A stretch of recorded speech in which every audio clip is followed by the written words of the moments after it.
ቃል መጥቶ እዚህ ሰው ላይ ፈውስ እንዲያደርግ ወይም ተአምር እንዲያደርግ ወይም ድንቅ ነገር እንዲያደርግ እግዚአብሔር ሲልክ ወደ ሰውየው ነው ቃሉን የሚልከው፣ ወደዛ አካል ነው የሚልከው፣ ወደ ጉዳዩ አይደለም። ወይ ላሳያችሁ።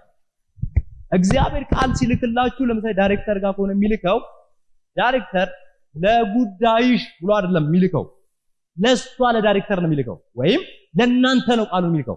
እስሪፈር ጋር እናንተ ጋር የመጣ ቃል ነው ከዛ ነጸብራቅ ፈጥሮ ጉዳያችሁን የሚሰራው። እጃችሁን አንሱ። ቃሉ ቀጥታ የሚወጣው እኔ ጋር ነው በሉ። አይሰማም? ድገሙና በሉ። እኔ ጋር የመጣ ቃል ነው ጉዳዩን የሚሰራው በሉ። የእግዚአብሔር ቃል በሉ በቀጥታ ወደ እኔ ጉዳይ አይደለም የሚሄደው፣ እኔ ጋር ነው የሚመጣው። እሁድ ማለዳ መታችሁ ቃሉ እናንተ ጋር ሲመጣ ለምን ጉዳይ ጋር አልሄድም ማለት የለባችሁ። ቃሉ መጀመሪያ እናንተ ጋር ነው። እገሌ ዋቀዩ ድርሴ መነከሰን እናንተ ጋር ይመጣል። እናንተ ጋር ከመጣ በኋላ ከእናንተ ላይ ነው የሚያንጸባርቀው። ቸርች ስትመጡ ማለዳ እግዚአብሔር ቃል ይንገራችሁ እንጂ ቃል ይዛችሁ ይገሙና አሜን በሉ። እሺ እንደሱ ከሆነ ቃሉ ጋር በቀጥታ እዚህ ጋር ላለው ሰው ሲልክ የሱ ጉዳይ አለ። በዚህ ስር ምን አለ? ስራ አለ። ምን አለ? እናንተ በሉ በቃ ኑሮ አለ። ምን አለ? ትዳር አለ። ምን አለ ሌላ? በሉ በቃ ከሰው ጋር ያለ የተለያየ ኮሙኒኬሽን አለ። ምን አለ? እንዘረዘርተን ይሄ ቀብዱ በጣም ብዙ ነገር አለ። እግዚአብሔር እዚህ ጋር ያለው ቃል ከናንተ ላይ አሳልፎ ኑሮ ላይ አይልከውም። ቃሉን የሚልከው እዚህ ጋር ነው።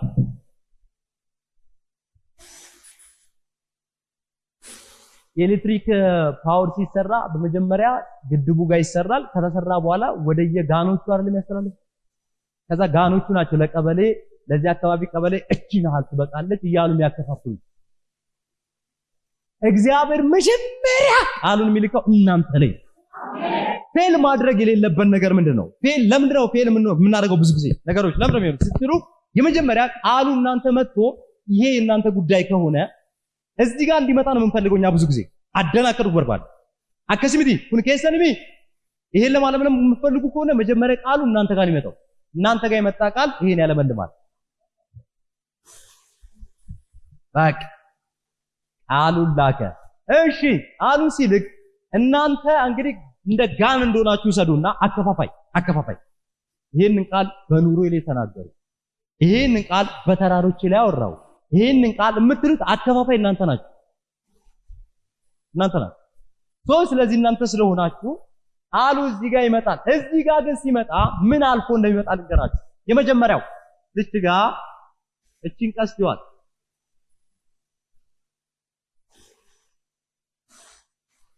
ፈቃድ።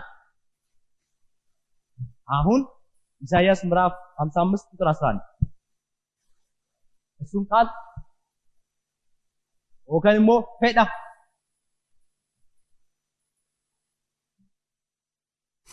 ፈቃድ ወይም ፌዳ። እሺ አሁን በደንብ እዚህ ሰው ጋር ሊመጣ የእግዚአብሔር ቃል እዚህ ሰው ጋር ሊመጣ እንዴት እንደሚመጣ በደንብ አመጣጡ ሲመጣ ሲሰራ በደንብ ለመስራት ሲመጣ አገኘው ምን ይላል?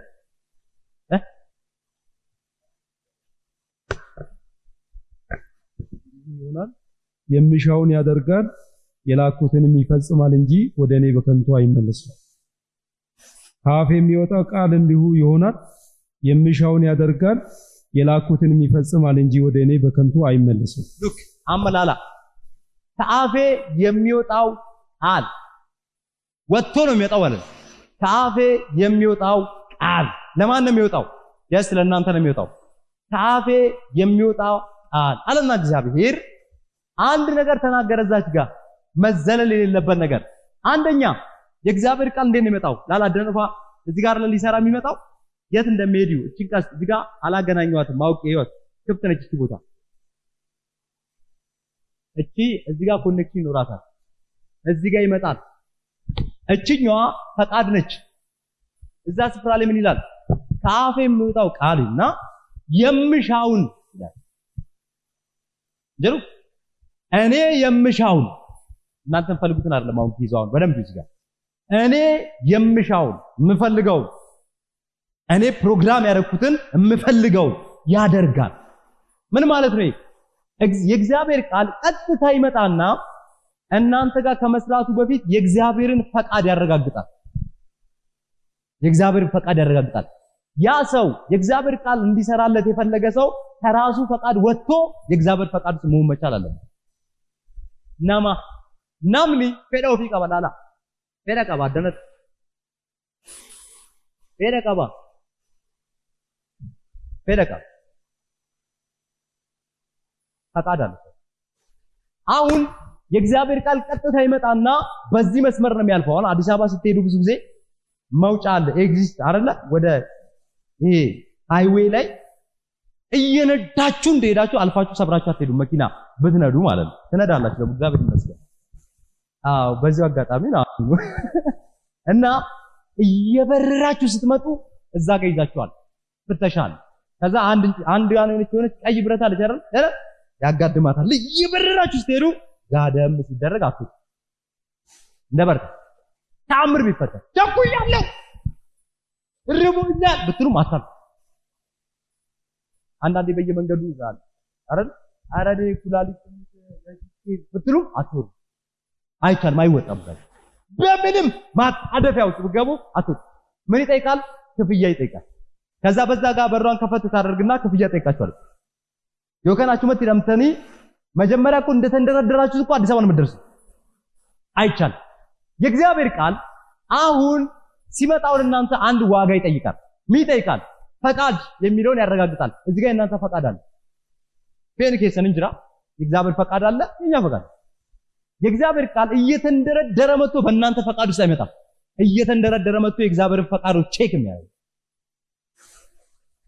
የእግዚአብሔርን ፈቃድ ቼክ ካደረገ በኋላ ያ ሰው የእግዚአብሔር ፈቃድ ውስጥ ከሆነ ኢሚዲየትሊ የእግዚአብሔር ቃል አክቲቭ ሆኖ ህይወት ውስጥ ብርሃን ይፈጥራል። እቺ ነች ችግሯ።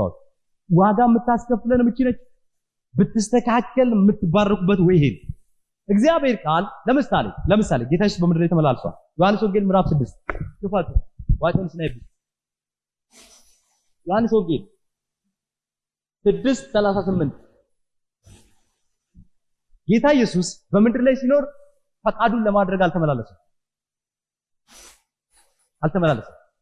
ፈቃድ አለ ማለት ነው በእኛ ህይወት ውስጥ። የኛ ፈቃድ አለ፣ የእግዚአብሔር ፈቃድ አለ። ይሄን በደንብ ማወቅ አለብን።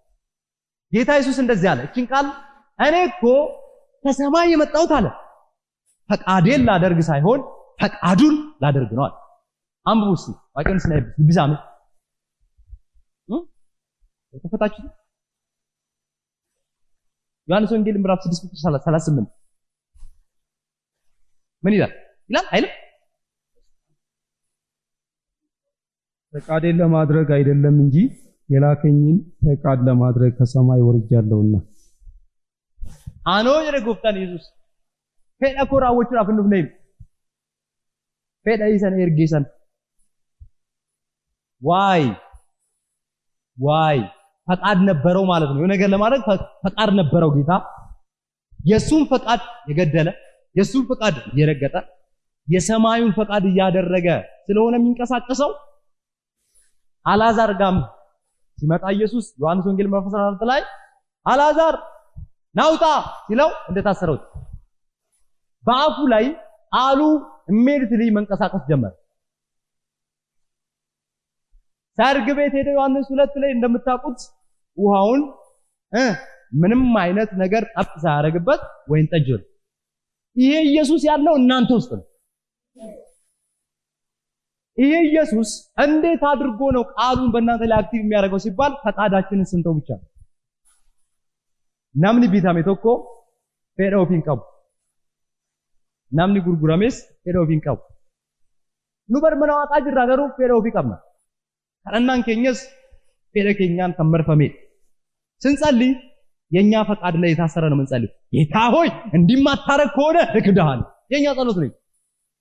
ክዳችሁ የት ነው የምትሄዱት? ወይ 10 ዓመት 20 ዓመት ነው የቀራችሁ ትሄዳላችሁ እኮ እዛው። ይሄ ሰራል ፌደከኛ ይዙን በርባን አንፈልግም። በቃ ፈቃዳችንን መተው። አምር ቢፈጠር የእግዚአብሔርን 5% ፈቃድ እንይዛለን፣ የኛን 95 ይዘን ነው የምንሄደው።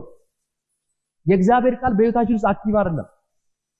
የእግዚአብሔር ቃል ሰዎች እንደሚያስቡት ተረት ተረት ይሆናል እኛ ህይወት ላይ መስራት አይችልም። አቅሳችሁ ብትጸልዩ ሰው ጨንቆት ከተንበረከከ ሲነሳ መሳቅ አለበት። እውነት ነው ሸት የኛስ እንዴት ነው? እንደው እውነት የምር እንደው ጌታ ያያል። ጨንቆን ተንበርከን 5% ጭንቀት ተንበርከን ስንነሳ 15 ጭንቀት ነው። ዋይ ሲባል ሄደ ከኛ ጋር ነው አንተ ተገሌ ዋቀዮ ሄደ ከኛ ከሰት ነው ጀት ሄዶ ፊቀው አንተ ኢየሱስ እንደዚህ አለ። በምድር ላይ በሚመላለስበት ሰዓት ከሰማይ ድረስ ክብሬን እየመጣሁት አለ ፈቃዱን ላደርግ ነው። ፈቃዱን ለማድረግ ደግሞ ፈቃዳችንን መጣል ግዴታ ነው። ፈቃዳችንን ካልጣል በስተቀር የእግዚአብሔር ቃል ነቲንግ ህይወታችን ላይ አይሰራም። ለምሳሌ በምድር ላይ ስትኖሩ አንዳንድ ነገሮች የሆነ ነገር ላይ የማይሰራ ነገር የለም አለ። ለምሳሌ እንደ ዝም ብሎ ላጲስ ውሰዱና ማጥፊያውን በስክሪፕቶ ችክችክ ታርጉና አንድ ነገር ያጠፋላችኋል። አንዳንዴ በደንብ ስትሞክሩት የሚያጠፋ ይመስላል አይደል? እያጠፋ እኮ አይደለም። ያንን የእናንተን ደብተር ምን እያደረገ ነው? እየቀደደ ነው የሚያነሳላችሁ እንጂ አያጠፋም። ላጲስ በምንም ተአምር የእርሳስ ላይ ነው የሚሰራው። በእርሳስ ስትጽፉ ሚስቴክ ሲፈጠር ያስተካክላችኋል። ያኛውን ግን እንዳለ ወረቀቱ ውስጥ ሲቀደድ ሊያደርገው ይችላል። ወረቀቱን ከጥቅም ውጭ ይሆናል ማለት ነው። የእግዚአብሔር ቃል በህይወታችን ላይ ፈቃዳችንን እስካልጣልን ድረስ አይሰራም። ይሄን ልናቅ ይገባል። እናም የእግዚአብሔር ቃል እንደዚያ የምሻውን አለ እኔ የምፈልገውን ነው የሚፈጽመው ቃሉ ማልበርባዱ ነው እንከረና ማልበርባዱ ምንም ፈልጉት ከደከኛ ገቱ ቀብነች። አንድ ምሳሌ ልንገራችሁ። ለምሳሌ እና አንበሳ እነ ነብር በኖ ዘመን መርከብ ሲገቡ አንበሳም እንደምታውቁት አንበሳ ሆኖ አልገባም፣ ትሁት ሆኖ ነው የገባው። ነብር ሆኖ አምናለ ተባጫሪነቱን ማሚዞ አልገባም። ቢኮዝ እዛ ሄዶ ባጫራለው ቢል ለመጣው ውሃ ታልፎ ይሰጥ ነበር። በፍጹም ሁሉም መርከቡ ሲገቡ ጨዋ ሆኖ ነው የገቡት። ጨዋ አንበሳም ደም አይጠጣም፣ እንትንም ደም አይጠጣም። እርስ በርስ ቤተሰብ ሆኖ ነው የኖሩት። 40 ቀን 40 ሌሊት ዝናቡ ሲዘም እርስ በርስ በደስታ ለዛው ኖህ የሚያቀርብላቸው ምግብ እየበሉ ኖህ ያቀርብላቸዋል ምግብ ይበላሉ። አንበሳም አንበስነቱ ውጪ እንደ ማንኛውም እንስሳ መሮጥ አማረኝ ሳይል አንበሳ ውጭ ነብር ውጭ አልተናደፉ። ከናፍ ፌደሳኒ አክስት ባተተኒን ሴልሜ የሰት ገተን በልበላናል። የተገዛ ሰው ወይም የተሸጠ ሰው የራሱ ፈቃድ የለው። እናንተ በኢየሱስ ደም ተገዝታችኋል። በቃ መጽሐፍ ምን ይላል? በዋጋ ተገዝታችኋል ይላል። በዋጋ ተገዝታችኋል ማለት የተገዛ ሰው መብት አለው ወይ ነው። ኢቭን ሌላውን ተውት። እኔ ሰው ቤት ሰርቻ ቃለሁ፣ ብዙ ሰው ቤት ሰርቻ ቃለሁ፣ ብርጭቆ ማጠቢያ ቃለሁ፣ ብዙ ነገር ሰርቻ ቃለሁ። በፈለኩ ሰዓት ምግብ አንጡ ብያለሁ። ብርጭቆ ሳጥብ እንደራበኝ ፊቴ ላይ ካዩ ሊያመጡልኝ ይችላል። አለዛ ግን መብት የለኝም። ጸጥ ነው ማለት እዛ ቦታ ላይ በቃ አለቀ። ለዛ ጉዳይ ተሸጫለሁ ማለት። እኛስ በአንድ ወይ ጌታ ኢየሱስ ገዝቶኛል እንላለን። በአንድ ወይ ደግሞ ፈቃዳችንን ለማድረግ እንዴ አከምተው አከምታ እንታከስ እናፍዩ እኔ አንድ ነገር ልንገራችሁ። እዚህ ምድር ላይ ስንኖር ችግር የለውም እንደዛም እንዲም ልንኖር እንችላለን። ሰማይ ግን ፈደከኛ ገኑ መለ አተንሴን እንቤተን ማልፌቷም እኛ ለምሳሌ በጣም ፈደባየ ቀብ ነበርኑ ጸሎታችን በፈቃዳችን የታጠረን ጌታው እንዲህ ብታረግ ይሻላል። ምን ማለታችን ነው? አመልን ካስተካከልክ ነው ከኔ ጋር የምትኖረው ምን ልኮ ነው የሚመስለው።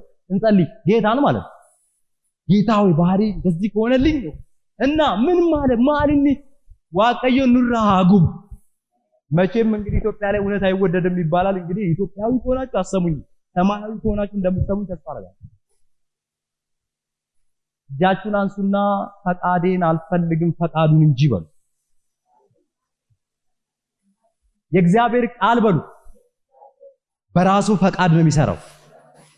እሰይ ይፈውስ እግዚአብሔር በፈቃዱ፣ ተአምር ያድርግላችሁ እግዚአብሔር በፈቃዱ ውስጥ ነው። namni fedha waaqayyoo keessa jiraatu homaan shab ፍርሃት በፍርሃት ምን ሆኖ ብዙ ጊዜ ከኛ ፈቃድ ውጪ ስለሆነ ነው። እና ያው ሌላ ጊዜ ነግራችኋለሁ። ምሳሌ ላይ አንድ ቃል አለ። ስለነ መንሸላሊት ይናገራል። ስለምን መንሸላሊት አቅም የሌላት ጉልበት የሌላት እንደሆነች ይናገርና ግን በንጉስ ደጅ ትኖራለች። በንጉስ ደጅ አቅም የላትም፣ አንበሳ አትተርፍም፣ ከድመት አትተርፍም። ግን ይሄን ስለምታውቅ በንጉስ ደጅ ነው። ምን ማለት ነው ይሄ? ማለት ትልልቅ የተሰሩ ህንጻዎች፣ የሚያምር ህንጻዎች፣ ቤተ መንግስት ብትሄዱ አታጡም። እንትኖች አይደለ አታጡም። ግንቡ ላይ ቢልዲ ትላለች። አቅም የላትም፣ አንበሳ ዘላ ይበላት። የምትኖርበት ቦታ አስተማማኝ።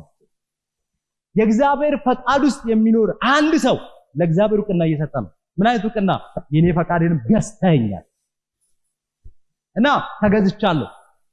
ምንድነው እኛ ህይወት ላይ የሚሰራው? የእግዚአብሔር መብት፣ የእግዚአብሔር ቃል እኛ ላይ እንዲሰራ እችን መስመር መተው የለብንም ማለት ነው። ስለዚህ አመሰገለያ ቀላላ አከትሉ አስት ፈደነማት ይድራላት አደን በዚህ ፈቃድ የእናንተን ጉዳይ ለመምራት መታገል ትችላላችሁ። ኑሮ ለመምራት መታገል ትችላላችሁ። ስራችሁን በዚህ ቃል ማጥመት ትችላላችሁ። ሰው በራሱ ፈቃድ ውስጥ ኑሮን ማስገባት ይችላል። በራሱ ፈቃድ ውስጥ ንግዱን ማስገባት ይችላል። በራሱ ፈቃድ ውስጥ እያንዳንዱ የሱን ነገር ማጠር ይችላል። በቃ ይሄን የፈቀድኩት ይሄን አልፈቀድኩት ማለት ይችላል። ግንስ እዚህ ጋር ምን መፈጠር ይጀምራል? ጋፕ ይፈጠራል። ጉዝ የእግዚአብሔር ቃል ወደዚህ ስለማይመጣ በራሱ ፈቃድ ስላታጠረ የእግዚአብሔር ቃል ኮምፕሊትሊ ሲመጣ በጭንቅላታችን ላይ ነው አልፎ የሚሄደው። አይሰራም። እና ስለዚህ ምን እናድርግኛ? አሁን አንድ ነገር እናድርግ። የእግዚአብሔር ቃል እንዲሰራልን ፈቃዳችንን ተው። ፈቃዳችንን ከተውን መዋደድ ቀላል። ፈቃዳችንን ከተውን ይቅርታ ቀላል። ፈቃዳችንን ከተውን መጸለይ ቀላል። ፈቃዳችንን ከተውን ጌታን ማምለክ ቀላል። ፈቃዳችንን ከተውን አንዳችን ለአንዳችን መኖር ቀላል። ፈቃዳችንን ከተውን አንዳችሁ ያላችሁ አንዳችሁ አይርባችሁ። ፈቃዳችንን ከተውን ኢሳሜ ፌዳ ኬሳ ፌዳ ዋቀዩ ኬሳ አጅራል አሜን በሏ። እንደው በጌታ እግዚአብሔር ይባርካችሁ። አመሰግናለሁ። ጌታ ኢየሱስ ምን አለ? ዮሐንስ ወንጌል ምዕራፍ 6 ቁጥር 38 ማን ነው ያለው? ወታጀሬ ማልጀ አኖ ማልራወደ ፈደኮ ሁላችሁ በኢየሱስ ደም ተገዝታችኋል። ሁላችሁን የገዛችሁ ጌታ ደግሞ እናንተ ውስጥ አለ። ቃሉ እንዲሰራላችሁ ተገሌ ዋቀዩ አከኑፉ እጀት ይህ ቃል እንዲሰራልን እንስማማ። ፈቃዳችንን እንተው። ፈቃዳችንን ከተውን የእግዚአብሔር ቃል መስራት ይጀምራል። የምታዩት መጽሐፍ ቅዱስ ላይ እዚህ ላይ የምታዩት ሁሉ ይሆንላችኋል። ይኸው ጌታ የሚያውቅ እየተደነቃችሁ እግዚአብሔር ለጴጥሮስ ተአምር አድርጎ ከሆነ ለኛም፣ እግዚአብሔር ለጳውሎስ ድንቅ አድርጎ ከሆነ ለኛም፣ ይኸው ገሩ ቴደከሰን ኢሳ እግዚአብሔር ጨዋ በጣም ጨዋ አምላክ ስለሆነ ፈቃዳችን እንድንተው አያስገድደንም፣ ይነግረናል። ተው ልጄ ፈቃዱን ተውና ፈቃዴ ውስጥ ግባ ይላል። እኔም ከእናንተ ጋር አብረን እንስማማና የኛን ፈቃድ ትተን የእግዚአብሔር ፈቃድ ውስጥ ከገባችሁ የምትጠቅሱት ቃል ሁሉ በህይወታችሁ ውስጥ ታምር ይሰራል። እግዚአብሔር ይመስገን። አሁን እንኳን ምንድነው ያዝ የሚያደርገን ስትሉ ፈቃድ የምትለው ከባድ ነች። እሱን ስተው እሱን መተው ሲጀምሩ ይንኩባ ማለት ነው ፈቃድ። እስቲ እጃችሁ ላይ ያለውን ጥፍር ይዩ። መንቀል አይከብድም? ዋይ ለምንድን ነው መንቀል የሚከብደው? የተለያየ ምክንያት ይኖራቸዋል። ስር ስለሰደደ ነው። አንዱ ስር ሰደዋል አይደል? ከአካላችሁ ጋር መንቀል አትችሉም። ስትነቅሉ ይንኩባ ያማል። ስለዚህ ስለሚያም አሁን አንድ ጥፍሩ ቁጭ ብሎ እዚህ የነቀለ 3 ሚሊዮን ይሰጣል ቢባል ምን ታደርጋላችሁ? ማልጎል አሁን ቁጭ ብሎ ጥፍሩን ልቀል ያደረገ 3 ሚሊዮን አሁን ይሰጣል ቢባል ምንድነው የምታረጉት? ንገሩኛ በጌታ ማልጎት ነው እንዴት ነው የምነቅሉት?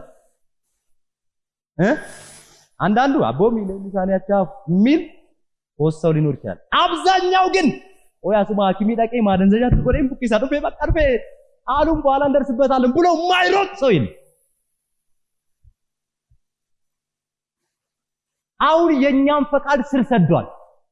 ታውቃላችሁ ደማችን ውስጥ አለ፣ ደም ስራችን ውስጥ አለ። ይሄ ፈቃድ ምን ነው አለ። አሁን እግዚአብሔር ንቀሉና ጣሉ ሲባል አቦ እንኩባ ሱዳን ቡቃ በላይ ሩማ ተቆቡቃ ብለን እንትን እንሰራለታለን ገደበቅ አሳምረን ማለት ነው። ኖ ፈቃደኛ ከሆናችሁ አሁን ይነቀላል። ያው አኪሰን ካሳመ በጌታ ልለምናችሁ በኢየሱስ ስም ፈቃደኛውን የተነቀለ አሜን። የእግዚአብሔርን ፈቃድ የሚጋፋ የኛ ፈቃድ ሁሉ ይፈራርስ አሜን። አንድ ልጅ እግዚአብሔር ስራ ክፈትልኝ አለና ስራ ተከፈተለት። ድሮ የሚኬሲ በነበርን ጊዜ ነው። ቆይታው እግዚአብሔር በፈቃዱ ይክፈትልህ ሲባል አልፈልግም ማለት እሺ ከተከፈተለት መናኸሪያ ረዳት ሆነ እና ሲሳደቡ ሰማ ማለት አንድ የተወሰደ ቀን ጫነቀው። እዚህ አይነት ስድብ ወይ አለ አንዱ ለቀን በሶስተኛ ትንሽ ተስማማው፣ በአራተኛም ተስማማው፣ በአምስተኛ እነሱን ሆነ ቁጭ አለ፣ በስድስተኛ እኛን ሸሸን ማለት ነው። ለምንድን ነው ብዬ ሳስብ በፈቃዱ ያንን ነገር አስገብቶት ፈቃዱን ተጠቅሞ ኦሬዲ ሌጋል ህጋዊ አድርጎት ተስማምቶት ለምዶታል። በጥቂት ሳምንታት ደስ ብሎት ስድቡ ቆሻሻ ነው ግን ለምዶት ደስ ብሎት አድርጎታል። እኛ ዋጋ ቢያስከፍል እንኳን ይሄንን ቅዱስና ንጹህ ነገር አሁን ነፍሳችሁ ብታስገቡ እኔ ሁሌ አሜን ስትሉ ለምሳሌ ነገ ሌላ አሜንታ ቀጠሮ እንደሌለው ነው አሜን ማለት ያለባችሁ። ቢኮዝ አሁን ንጥቀት ሊሆን ይችላል። ምንም አታስቡ። ሌላ በቃ እዚህ ስትመጡ ምንም አታው ማያጅና አናመሌ ጠቅላይ ሚኒስትሩ እንደዚህ ያለ ሲናገሩ ፓርላማ ላይ ተበሰቡና ወንጌላውያን አገልጋዮቹ ተሰበሰቡና እንደዚህ አሉ። እኔ እኮ የሚገርመኝ አሉ ሰኞ ስራ የሚገባው ኦል ኢትዮጵያዊ አብዛኛው እኮ እሁድ እናንተ ጋር ነበረ አለ። እውነት ውሸት? እሁድ ቸርች አይደለም ያዘምና ሰልፏል። እሁድ ቸርች ሰኞ የት ናችሁ? አዋ እኮ እንደዛ ነው። ግን እሁድ ምን እያላችኋቸው ነው ሰኞ ሌላ ነገር የሚሰሩት አለ። እዚህ የሚሰበከው አብራ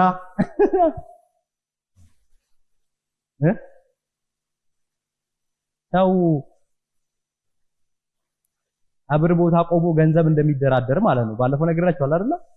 ሰው እያለቀሰ እየተቀበረ ወደዛ ዞር ብሎ 15 ሚሊዮን በታች አይሸጥም ብያለሁ። ነግሬያለሁ። ምን አይነት እንደው ጌታ እዛው ቀብሩን ጋር እዛው ቆሞ ቀጣዩ ሌላው ይችላል ጌታዬ ማረኝ እግዚአብሔር የኔም ይሁን ተስተካከለ ማለት ነው። 15 ሚሊዮን ይደራደር እዛ ቆሞ እኔ ለጥንት እሱ ነው ማየት ጀመርኩት ማለት ነው። ወይኔ ጌታው ስንቶቹን ተሸክመሃል ይሆነ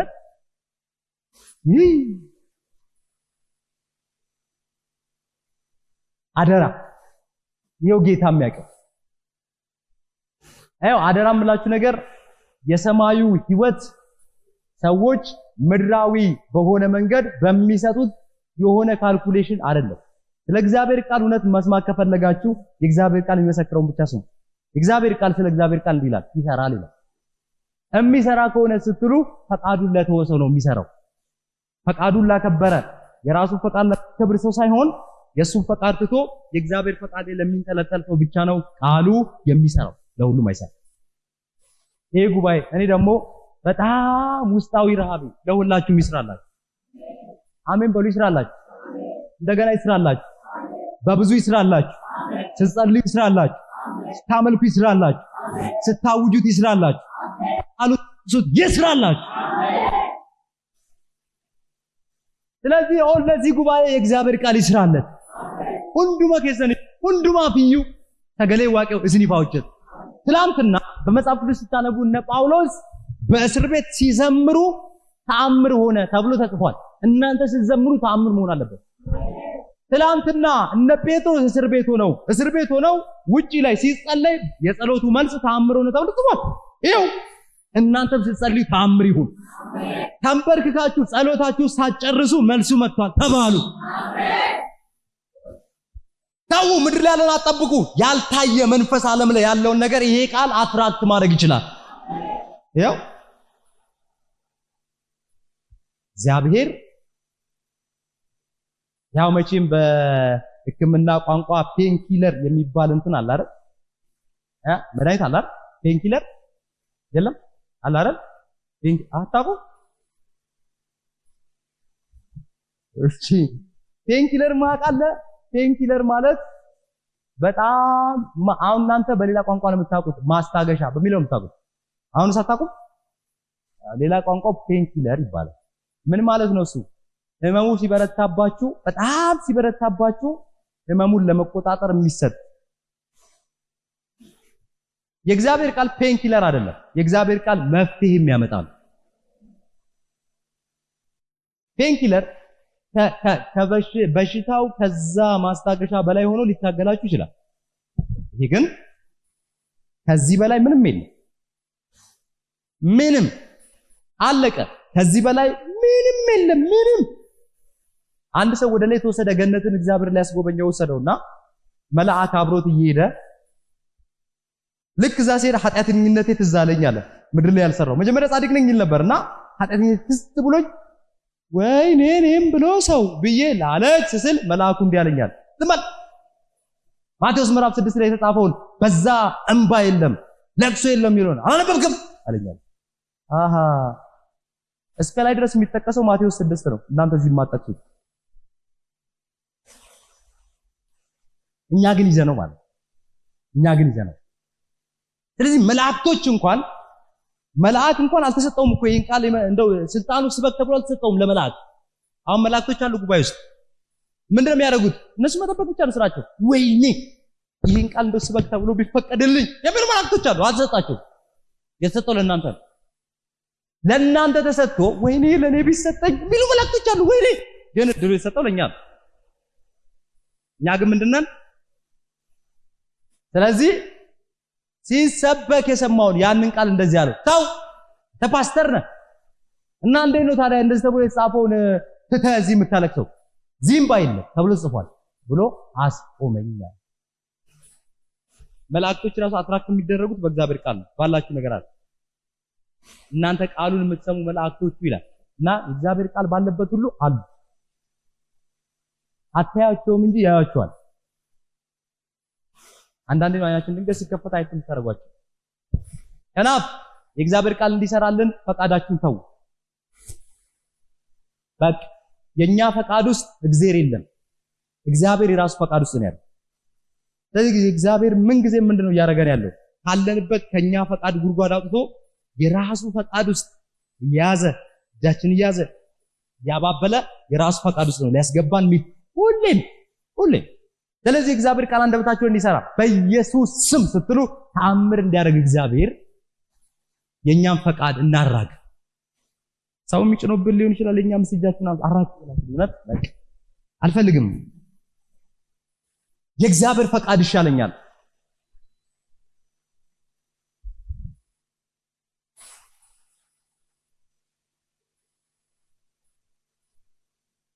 አሜን። ኑፋተው ስኒፋተው እንድከኛ ፋተው አሜን አሜን በለዋ። እሺ እንዲሆንልን እንጸልይ። ጌታ ፊት ቆመን እግዚአብሔር ይባርካችሁ። በጣም ነው የምወዳችሁ።